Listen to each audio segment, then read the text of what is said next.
wandering around the museums in Paris, Madrid, New York, or Rome. Have you ever noticed this strange guy? Well, guy, so to say. His or her or its name is Hermaphroditus.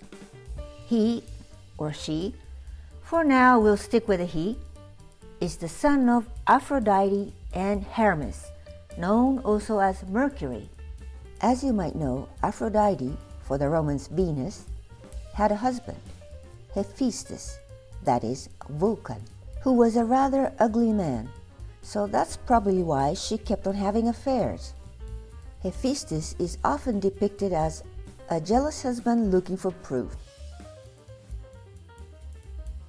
The most well-known lover of Aphrodite is Ares, also known as Mars.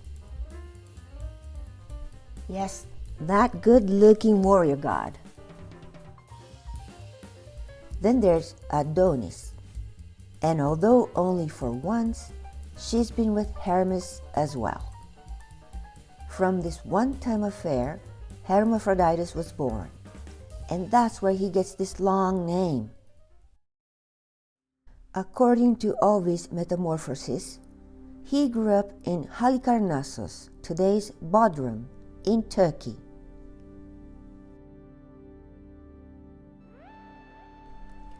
One day the handsome young Hermaphroditus goes to a fountain to have a bath, and there she was, Salmacis, the nymph of the fountain. She, Salmacis, struck by his beauty, immediately falls in love with him, but Hermaphroditus refuses her. So the story ends here? Actually, it doesn't, and it gets rather creepy. Salmacis cannot accept his refuse and keeps on trying.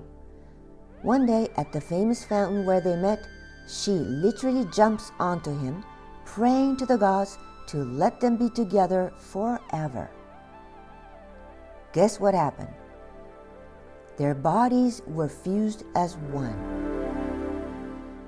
And for the poor Hermaphroditus, there was no way getting rid of her now. Obviously, he curses the fountain, and ever since, any man who would bathe in that water or drink from the fountain would become effeminated, assuming women's characteristics, both mentally and physically. They become half man, half woman. Today, together with the famous mausoleum, the Fountain of Salmacis has become one of the main tourist attractions of Bodrum. Now let's get back to the statues. According to the book Natural History, written by Pliny the Elder, the original bronze statue of Hermaphroditus was made by the Greek sculptor Polycles in the 2nd century before Christ. And ever since till today, we've been making copies of it. In 1608, in the center of Rome, right by the church of Santa Maria della Vittoria, I've already mentioned this church in one of my previous videos, a gorgeous statue of Hermaphroditus was found. As the property was owned by the Borghese family, the statue was displayed in their villa. In 1620, Bernini added the marvelous mattress. In 1807, the statue, together with many other important pieces, was sold to Napoleon by the owner Camillo Borghese. And today, you find it inside the Louvre Museum, where you can also find this 19th century Salmacis. Such a lucky family, the Borghese. In 1781, they found another sleeping Hermaphroditus, also a copy from the 2nd century. This time, the sculptor Andrea Bergondi added the mattress, and now the statue is displayed at the Borghese Gallery in a dedicated room.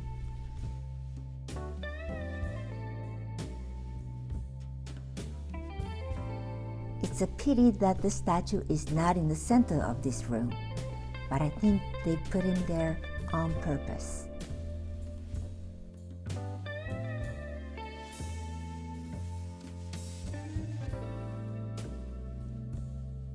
In Rome, there's another Sleeping Hermaphroditus, which was discovered in 1880 near the Termini station. These statues could have decorated the garden of an ancient Roman villa which used to be in this neighborhood.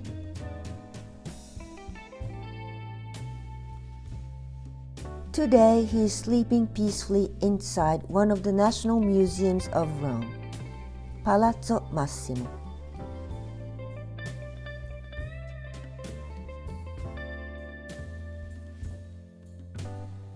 So these three are the most important ancient copies.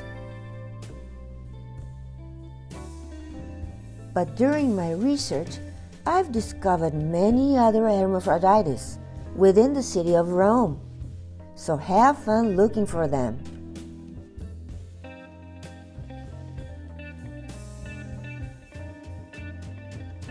For example, this small ancient statue is inside the Capitoline Museum.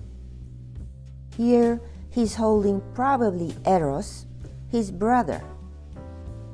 Hermaphroditus is so popular that there are many, probably around 20 they say, modern copies.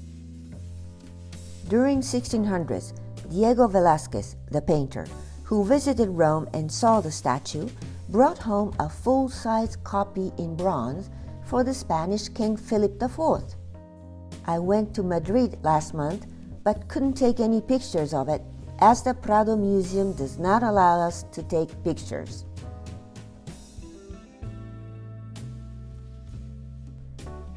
Other copies can be found at the Uffizi Gallery, the Versailles, the Hermitage, the Metropolitan. This one is very small and it was done by an Italian artist, Giovanni Francesco Susini. In 2010, a contemporary American artist, Barry Exball, made other versions, so the numbers are increasing.